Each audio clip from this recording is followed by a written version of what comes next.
Yo, what's up guys? It's your boy Instincts coming at you guys with yet another video. And in today's video, we're going to be discussing what games I've been playing, the games that I plan on playing, and more importantly, the platinum trophies that I've accumulated throughout the year of 2024.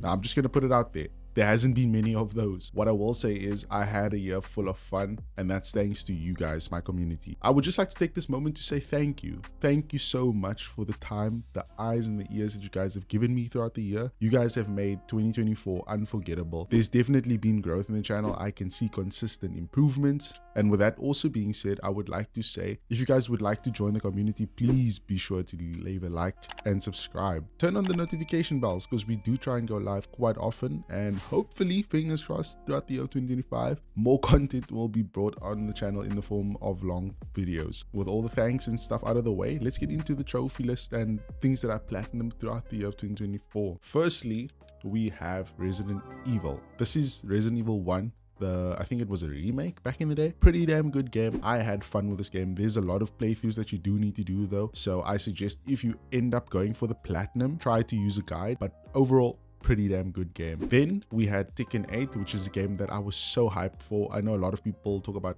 what was your game of the year. I didn't play many of the games that came out last year because, let's be honest, games are expensive. But Tekken 8 is one of the games that I did buy, and I was so into it when it came out. Platinum Trophy is not that hard at all. I had tons and tons of fun with this game. Then we have Honkai Star Rail, essentially Genshin Impact's cousin. It's another gacha game. I'm not proud to admit that I play gacha games, but hey, it is what it is. I don't spend money on them, generally speaking. So this is a Platinum Trophy that I just got from playing the game naturally. Then we have Naruto Ultimate Ninja Storm 4. I enjoyed playing this game.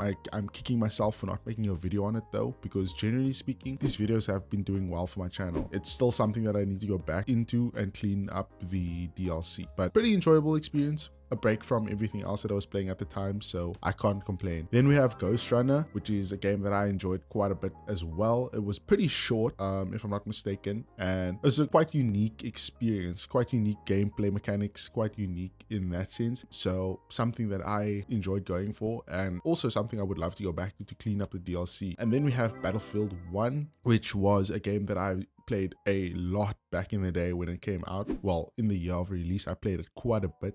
Never had the platinum trophy, and I saw it on my backlog and I was like, I think I would like to have Battlefield's platinum. So I came back, did that, and it was enjoyable. I essentially just had to do all the campaign stuff because all the multiplayer was done, so it wasn't even that long of a grind. Then we have Devil May Cry 2, which was probably the stinker of the year. This game sucks.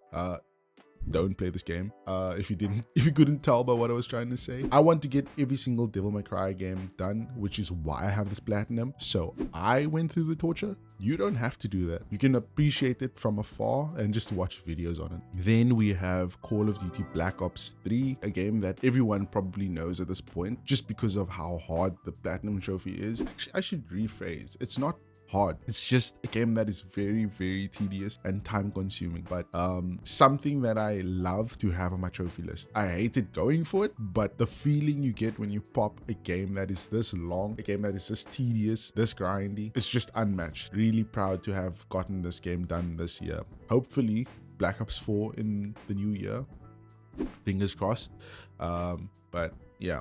And then we have the Callisto Protocol, which is essentially Dead Space Light. I know that's probably not the way to describe it, but it seems very similar to Dead Space, even though I haven't played that yet. But I had a good time with this game. I did everything in one playthrough. It was pretty chilled, pretty easy, while following a guide to make sure you get all the collectibles. So yeah, nothing too crazy, and provided a good sense of tension and horror for me. Then we have Call of Duty Black Ops Cold War, which is another one that I'm extremely proud of. Nothing in this game was actually hard. The zombies were so enjoyable as well. The only thing that was really holding me back from ever getting this platinum was the Party Patrol trophy, which had to be boosted. You could probably do it naturally. It all depends on when you queue. Boosting is probably the best way to get that trophy done. So to anyone thinking about doing this game, if you're not going to be able to boost that, then I suggest not even attempting it. Otherwise, the game is pretty fun, pretty easy trophy list. And then we have Sifu, which was probably one of my favorite platinums throughout the last year.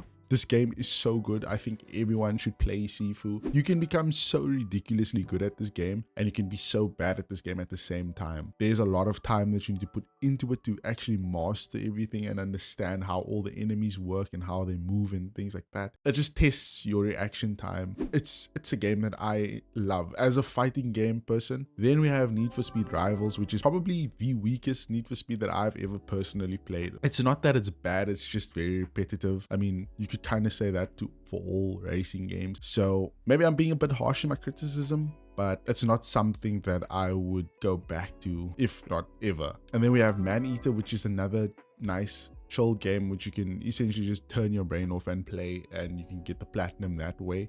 I also managed to buy the DLC because it was on quite a good sale, so I got the 100% for that. It was a game that I enjoyed doing. I will say you can get burnt out on the gameplay after a bit because it is quite repetitive as well, but luckily it's not too long of a platinum. Minecraft is only up here because I was trying to do the 100%, and as you can see, I'm really close. A lot of these packs have been completed. I just need to go back and do the last few. So that is not really part of this, but then we have The Last of Us Part 1, which is, I would say, probably my favorite platinum this year. This game was exceptional. I had the remaster, the PS4 version, for the longest time, but I never ended up playing it. So I'm so glad that I revisited it and actually played through the story for myself. Exceptional game. Loved every single minute of it, and it didn't take too long to get the platinum either. It's pretty straightforward. Then we have Fall Guys, which I am really disappointed to admit, but it has probably become a guilty pleasure at this point. It's a game that I actually really enjoy playing. I don't have it on my console though, but I was fighting with the thought of getting it on my console again just to have fun. Yeah, going for the platinum trophy, Infallible was horrible to get that trophy, but everyone that knows this game and knows the list probably understands that. If you don't have a clear strategy on getting that, I would suggest not even going for this, to just have fun and play. Fall Guys, you guys actually nailed the gameplay. It is so much fun to play with friends. And I think that was the last platinum trophy that I got throughout this year.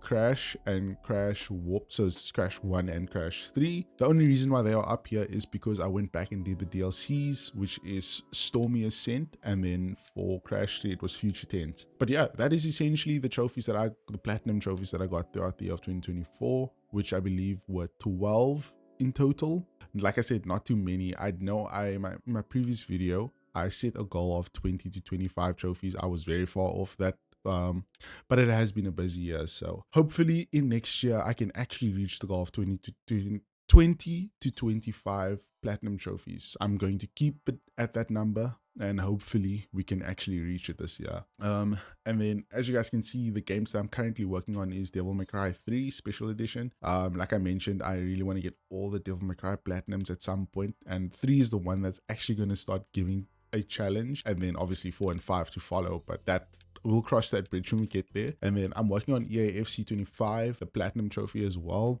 So I just need to do some pro clubs and some career mode for that. And then Persona 5 is something that I'm also playing on and off, but it's a very long grind, so that might take a while. And then Gran Turismo 7 is the last one that I'm actively going for currently. So yeah, that is essentially it, boys. As for what I want to achieve, I know I set a goal out to get 1,000 subscribers this year, which I did not reach, but again, I'm not disappointed in the slightest because I didn't expect to honestly get as many subs as I have right now.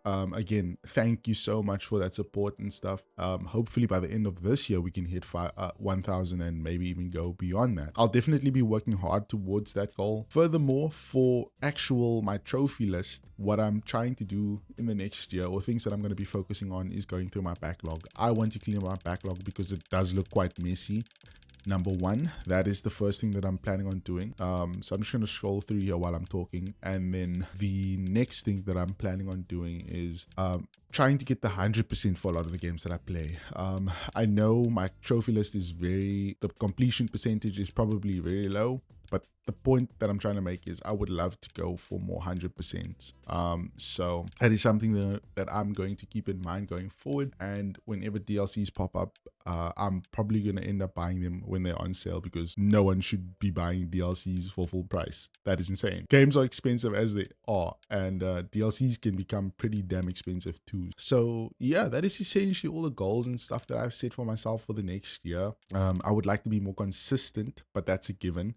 And also raise the quality of the content going forward, making sure that my editing skills gets better, making sure that my thumbnail skills get better, the way I talk into the mic, project myself. I feel like that is something that I need to work on, to just overall be more entertaining and things like that. So yeah, those are all things that I'm taking into consideration for the next year. And like I said, if you guys want to be part of the journey and you want to see how everything unfolds, be sure to subscribe, and also maybe hit the notification bell to stay up to date with whenever I do release any content. So that's been it, boys. That's been my goals and my updated list for 2025. And I hope everyone a great festive season, and I hope everyone comes back after this holidays safe and sound and ready to get more platinums. With that being said, boys, I will see you guys in the next video. Peace out.